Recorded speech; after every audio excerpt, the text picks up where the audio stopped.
ஆன்மீக குறிப்புகள் நிறைய தெரிஞ்சுக்கிட்டே இருக்கிறோம். அதே மாதிரி நம்ம வீட்டில் வந்து பொருளாதாரம் சேர்றதுக்கு நிறைய என்ன பண்ணணும்னு தெரிஞ்சுக்கிட்டு இருக்கோம். வீடு எப்பயுமே சுத்தமாக இருக்கும்போது பொருளாதாரம் வரும். இந்த மாதிரி நிறைய விஷயங்கள் நம்ம தெரிஞ்சுக்கிட்டே இருக்கிறோம். அதில் வந்து சில அழகு குறிப்புகளும் ஏற்கனவே சொல்லியிருக்கிறோம். மருத்துவ குறிப்புகளும் சொல்லிட்டு இருக்கோம். இன்னைக்கு பார்க்க போகிற ஒரு நல்ல ஒரு மருத்துவ குறிப்பு. பழமொழி தெரியுங்களா? உடல் சுத்தமாக இருக்க வேண்டும் என்றால் குடல் சுத்தம். அதாவது உங்கள் குடல் சுத்தம் பொறுத்து தான் உங்கள் உடல் சுத்தம் அப்படின்னு சொல்லியிருக்காங்க. சரிங்களா?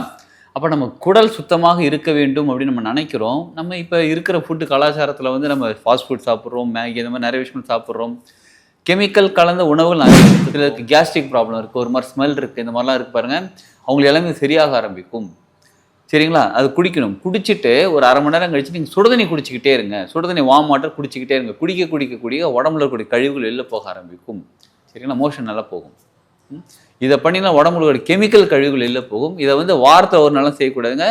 2 மாதத்துக்கு ஒரு தடவை, இல்லை மாதத்துக்கு ரொம்ப அதிகமான நீங்கள் வெளியில் சாப்பிட்றீங்களா இருந்தால் மாதத்துக்கு தினமுமே இதை பண்ணுங்கள். தினமுமே இதை பண்ண உங்களுக்கு உடம்புக்குள்ளே தலையிலேருந்து நெஞ்சு வரலும் இருக்கக்கூடிய கழிவுகள்லாம் வெளில போக ஆரம்பிக்கும். அப்போ குடல் சுத்தமாக இருக்குது, ஆயில் ஃபில்லிங் பண்ணனால இங்கே சுத்தமாகுது. இதனால் வந்து ஃபேஸே க்ளோ ஆக ஆரம்பிக்கும், ஃபேஸ் நல்லா ஷைனிங் ஆக ஆரம்பிக்கும். சளி இருந்தால் சளி தங்கின சளிலாம் வெளில வர ஆரம்பிக்கும். இந்த மாதிரி பண்ணுங்கள். சரிங்களா? ஆக மொத்தம் நம்ம உடம்பு ஆரோக்கியம் ரொம்ப ரொம்ப முக்கியமானது. இது ஆரோக்கியத்துக்கான ஒரு குறிப்புன்னே வச்சுக்கோங்களேன்.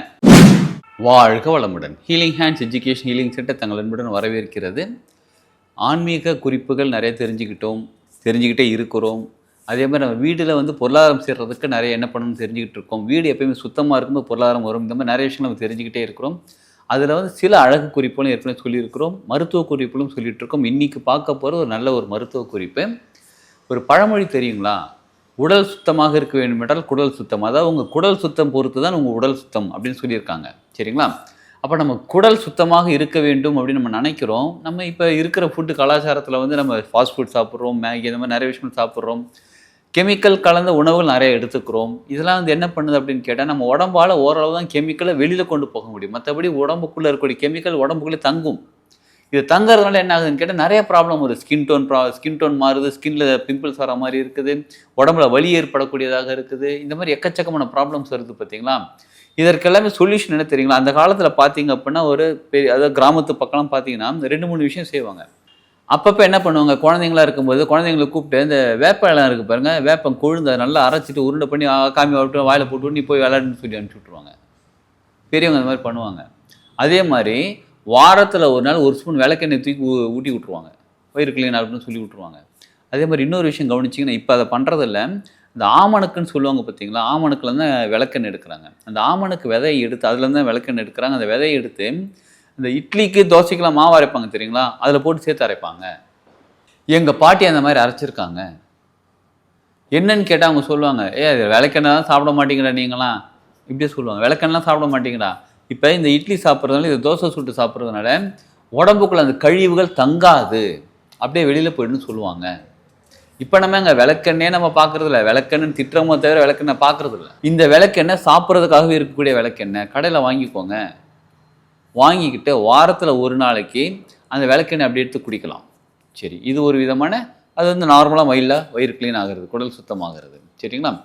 இன்னொன்று, தினமுமே உங்களுக்கு கான்ஸ்டிபேஷனாக இருக்குது, ஒரு மாதிரி மலச்சிக்கலாக இருக்குது அப்படின்னாலே காலையில் எழுந்திரிச்சோடனே வார்ம் வாட்டர் எடுத்துக்கோங்க. வார்ம் வாட்டரில் கொஞ்சோண்டு எலுமிச்சம்பழம் நல்லா புழிஞ்சிட்டு கலந்துட்டு சிப் பண்ணி பொறுமையாக குடிக்கணும். அந்த வார்மோடு அப்படி சிப் பண்ணி சலைவா கூட சேர்த்து அப்படியே உடம்புக்குள்ளே முழுங்கணும்.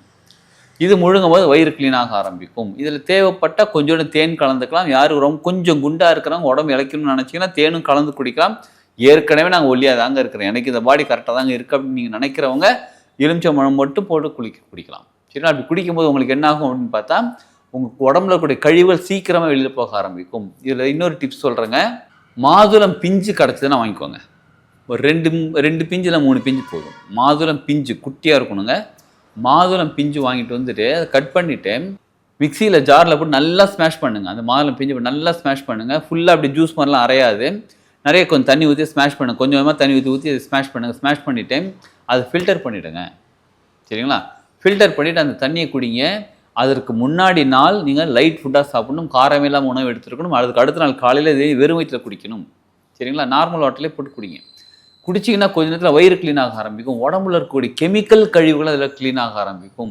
சிலருக்கு கேஸ்ட்ரிக் ப்ராப்ளம் இருக்குது, ஒரு மாதிரி ஸ்மெல் இருக்குது, இந்த மாதிரிலாம் இருக்குது பாருங்கள், அவங்களுக்கு எல்லாமே சரியாக ஆரம்பிக்கும். சரிங்களா? அது குடிக்கணும். குடிச்சிட்டு ஒரு 1/2 மணி நேரம் கழிச்சு நீங்க சுடுதண்ணி குடிச்சுக்கிட்டே இருங்க. சுடுதண்ணி வார்ம் வாட்டர் குடிச்சுக்கிட்டே இருங்க. குடிக்க உடம்புல இருக்கக்கூடிய கழிவுகள் வெளில போக ஆரம்பிக்கும். சரிங்களா? மோஷன் நல்லா போகும். இத பண்ணினா உடம்புல இருக்கிற கெமிக்கல் கழிவுகள் வெளில போகும். இத வந்து வாரத்துல ஒரு நாளும் செய்யக்கூடாதுங்க. 2 மாசத்துக்கு ஒரு தடவை, இல்ல மாசத்துக்கு ரொம்ப அதிகமான நீங்க வெளியில சாப்பிடுறவங்களா இருந்தால் மாசத்துக்கு ஒரு தடவை செய்யலாம்.